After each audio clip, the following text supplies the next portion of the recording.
Welcome back to Better Kansas City. It's over 150 years old and housed some pretty infamous people. We're learning more about the famous guests who have spent time in the 1859 jail in Independence, Missouri.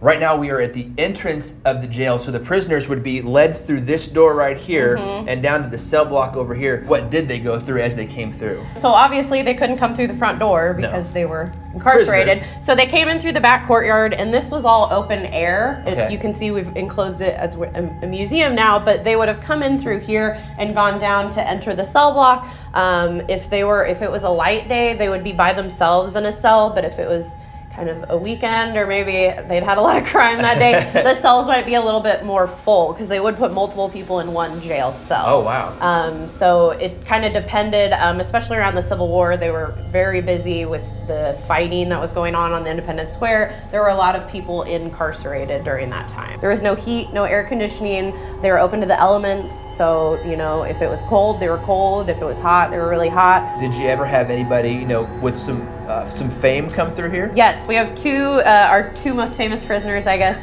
William Clark Quantrell, famous guerrilla fighter during the Civil War. For the raid on Lawrence? Yes, yes. He led the raid on Lawrence, and he was incarcerated here 1861 is the beginning of the war, and it was to escape a lynch mob.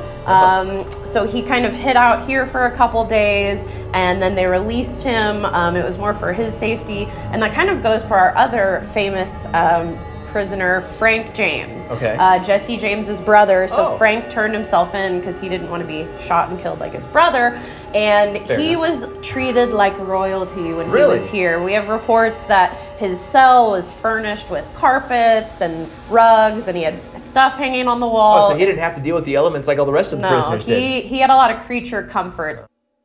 That's Frank James' cell right there, and so it was all decked out with all that stuff on the walls and everything. So he had it comfortable compared to the rest of those prisoners. Next, we're going to go into those cells with a paranormal investigator who has had experiences